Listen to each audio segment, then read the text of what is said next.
네, 귀 기울이면 좋은 뉴스 뉴스 플레이리스트.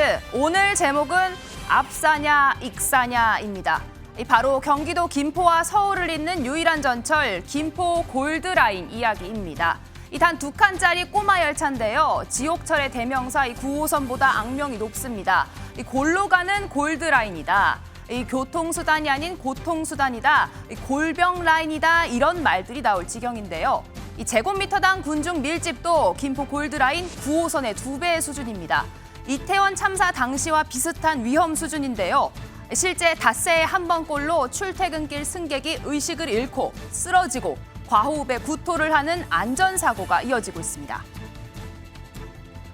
자세히는 기억이 안 나는데 그래도 제가 이제 풍무역에서 김포공항역까지 이제 2개의 정거장을 가는데요. 항상 저는 이제 입구부터 좀 끼면서 탈 수밖에 없는 상황이었는데 그때 당시에 이제 좀 뭔가 개인적인 스트레스도 많았고 뭔가 신경 쓸 일도 많았었는데 그런 거 플러스 그때 당시 밀집도는 또 그날따라 좀 더 심했었기 때문에 막 합쳐져서 좀 쓰러진 게 아닌가 싶습니다. 그때 당시 뭐 그런 상황이 처음이다 보니까 근데 이게 또 한 번 쓰러지면 또 계속 쓰러질 수 있다고 하더라고요.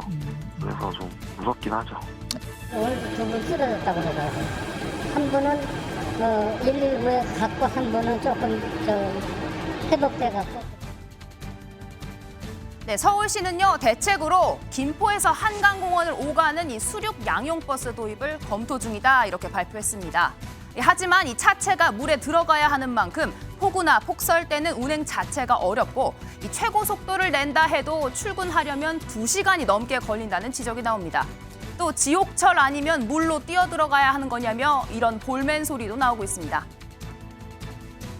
그러니까 뭐 앞사냐 익사냐 둘 중에 하나 고르라는 거냐 그런 말씀도 있고 또 뭐 그 겨울에는 뭐 스케이팅 타고 뭐 출근해야 되는 것이냐 아니면은 수륙 양용버스면 출근 시에 구명조끼 입고 타야 되냐 이런 좀 자조적인 목소리들이 좀 많이 있거든요. 그리고 수상택시가 사실은 그 저희 한강 수상택시도 성공한 거는 아니잖아요. 네, 버스 전용 차로를 만들어서 이 지하철 승객을 분산시킨다 이런 대안도 추진 중인데요. 이마저도 마음만 조금 앞선 게 아닌가 싶습니다. 김포 골드라인 대체 수납을 해서 버스 전용 차로 신설을 최대한 빠른 시일 내에 하도록 하겠습니다. 실무적으로 얼마나 걸릴까요? 내부 실무자들이 뭐 서너 달 걸린다고 하는데 하여튼 최대한 서너 달이요? 최대한 빨리 뭐 한 달에서 2달 이렇게 한 달에 2달? 그러니까 정상적인 절차로 하면 한 4개월 정도 걸리는 걸로 보거든요. 지금 정상적인 차이라든지. 네, 정상이 아니다. 그러면 어쩌다가 이 지경까지 오게 된 걸까요? 김포 신도시 계획 단계에서 예측 실패가 1차적인 원인이었습니다. 당시에 타산이 맞지 않는다는 이유로 예비 타당성 조사를 통과하지 못했고 결국 전철이 아닌 경전철, 그마저도 4칸이었던 원래 계획도 절반으로 줄어들어 2칸으로 줄어들었습니다. 하지만 당초 인구 20만 명을 예상했던 김포시 인구 현재 50만 명을 넘어섰는데요. 이렇게 늘어난 표 때문일까요? 선거철마다 정치인들이 골드라인 민심 잡기에 나섰지만 달라진 건 없었습니다. 결정이 됐으니 약속은 지켜야 GSC 원안을 지키도록 정부에 촉구. 저도 뭐 과거에 지방근무할 때 경전철도 타봤습니다만은 젊은 세대들이 많이 사는 지역인데 아주 출퇴근하는데 굉장히 힘들겠다.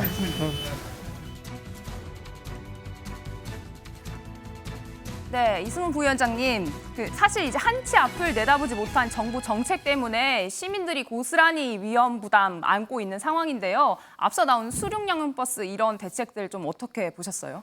그러니까 수륙 양용버스의 시속이 한 10에서 20km 정도라는 거잖아요. 그럼 이걸 타고 여의도까지 나가려고 하면 2시간 정도 걸리는데 이걸 탈 사람이 없는 거잖아요. 그래서 좀 현실성 있는 정책들이 나와야 되는데 이렇게 지금 인구가 20만에서 50만 명으로 늘어날 사이에 전혀 예측하지 못하고 한 20만 명 수준에서 교통량 한 2개 정도 량의 이런 지하철이 연결됐으니까 경전철이 됐으니까 이게 굉장히 참담한 상황이라 볼 수 있고 우리가 12구 참사에서 봤듯이 압사사고가 지금 시기에도 일어난 거지 않습니까? 그래서 이건 빨리 신속한 대책이 필요할 것 같고 일단 단기적으로는 직행버스를 이용해서 김포 골드라인을 피해서 버스로 이용할 수 있는 어떤 주민들을 좀 소통할 수 있게끔 해줘야 될 것 같고요.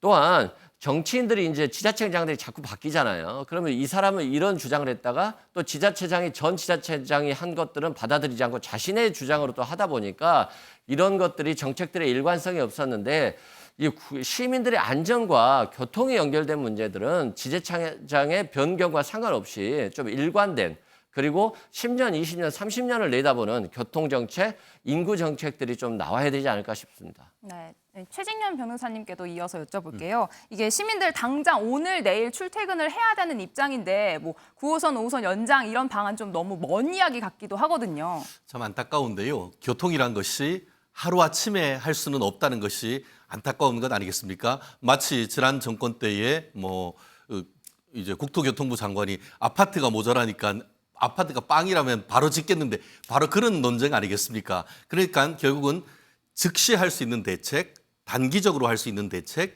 장기적으로 할 수 있는 대책을 조금 더 체계적으로 나눠서 얘기를 해야 되는데 지금 얘기 나오는 것은 뭐 5호선 연장이라든가 아니면 GTX D 노선을 최대한 빨리 한다는데 아무리 빨리 해봤자 2년 내지 5년까지 걸리다 보니까 지금 당장 이게 익사냐 아니면 뭐 앞사냐 그런 얘기를 하는 그런 상황이라 보면은 결국 지금 있는 상황 속에서 지금 최근에 이제 뭐 국토교통부와 서울시 그리고 또 김포 관계자가 만나서 얘기했던 버스 전용 차선을 늘리는 그런 문제라든가 아니면 단기적으로 얘기했을 때에 보면은 전세 버스를 투입해서 이 지금 입교 서울로 오는 70번 버스를 지금은 한 15분마다 한 대 온다고 하는데 그거를 5분으로 한 대로 한다든가 이런 것을 좀 더 실효성 있는 제도를 만들어서 그 내역에 맞는 어떤 제도 장치를 만든다고 하면은 뭐 완전한 처음부터 이제 모든 그 교통 수요를 다 수용할 수는 없겠습니다만 일부라도 완화할 수 있는 그런 제도 정말